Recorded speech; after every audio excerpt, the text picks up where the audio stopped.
Okay, so we're back here, part 2. We're talking about chart 205. This is the latest and the greatest. Full long pattern cages in 4th and 5th. Okay? Plus modals for the barred short cages. So there's your modal circle here, and I'm introducing for us, circle of extra long patterns. Why is it important to do a circle of extra long patterns? I'll tell you one thing about these circles. They're either going in 4ths or 5ths when you're going clockwise. In this case, clockwise is in 4ths. Now, how does that work? So we're simply going in string shape 4ths. We're going in caged 4ths. So C to E is our diminished 4th, but it's a 4th because it's darn close, right? And then E to A is a 4th, A to D is a 4th, D to G is a 4th, and G to C is a 4th. Now notice if we add the little letters here, we're doing the word caged backwards. So if we do this, if we go counterclockwise, it spells caged. C-A-G-E-D, C-A-G-E-D. Going clockwise, we're going in a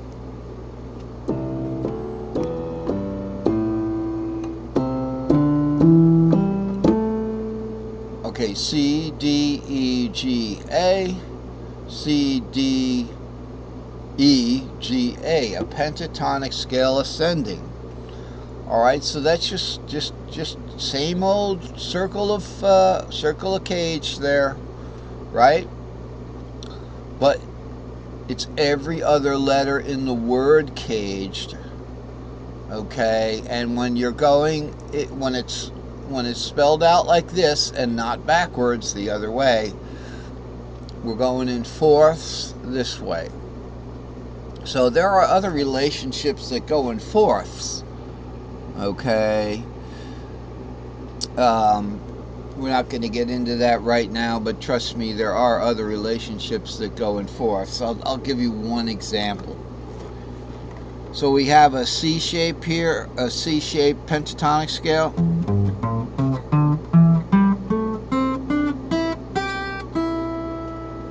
Okay, if I start that C shape on the 2nd string, which would be right up here, this is practically, it's the same E. If we start that on the 2nd string, the shape it's going to become is a 4th above the C shape, which would be that E shape.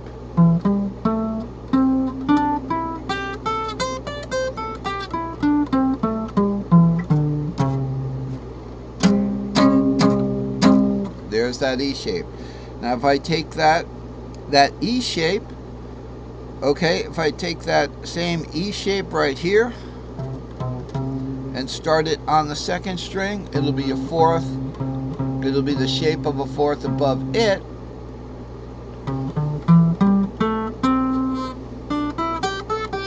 Which is the A shape. So that's a relationship with 4ths. Now, we've been blessed, okay, this is just the way I want to put it. We've been blessed. I mean, when this happened, I really thanked something. I was like, oh my God, I must have done something good, And I don't mean in my childhood. I mean now. In sticking to the plan here and trying to get the guitar patterns and scales for y'all and doing these, and lately it's been tough because since chart 200, let's look for a second at what kind of, it's not exactly chaos, it's like sheer chaos, but it's not. This is what I was going through the last few days. Chart 203, and this all started really from chart 200. when I tried to fit my patterns to the open strings such that, and I learned this in 7th grade with a very strict teacher. Her name was Sister Maria Martin. And if you didn't pay attention, at least in her class, or she could tell you weren't trying hard enough, she'd pull your hair. Okay, and she taught us such that. That's S/T. Okay, so we're going to, in this previous patterns here, I would do the longer patterns. Okay, the patterns off the fret nut, the patterns off a capo. So then you can't use the normal finger barred patterns where you can bar and then go below your finger at least that one important fret to get those thirds that you have to get the pentatonic, such as this. This is a finger barred pattern. So I'm playing a G here, and I want to do a pentatonic.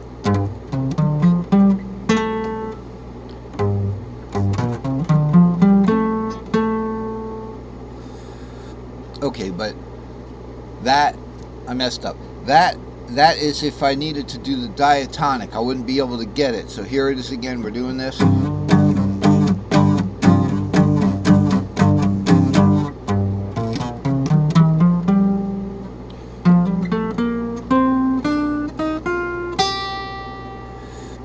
Okay, we couldn't get these notes here.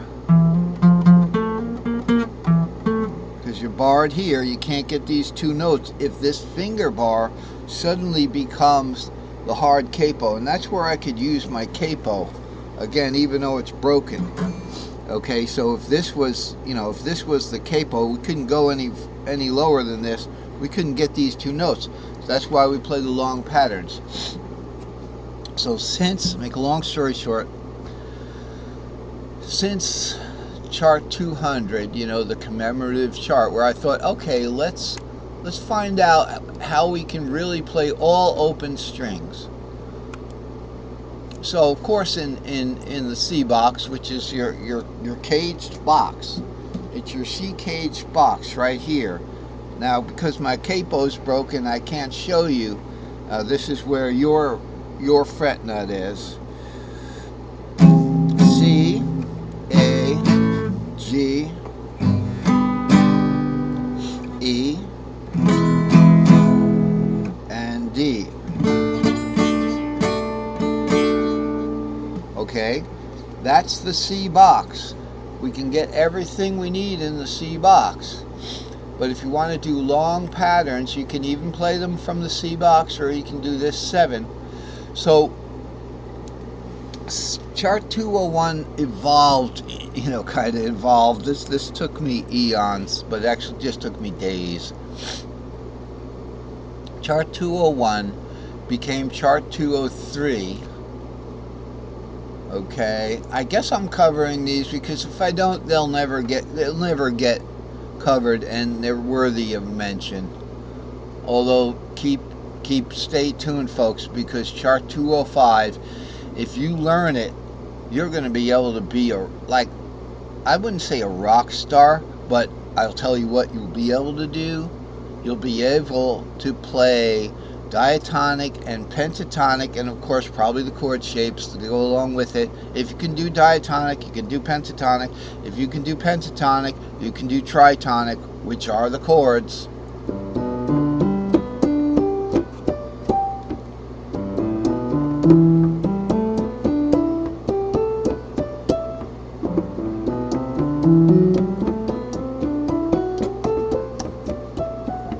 That was diatonic in the key of G with that F sharp.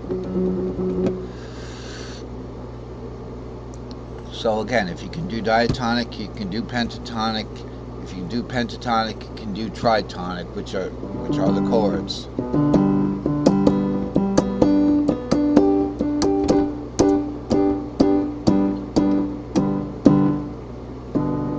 So it's like happy days.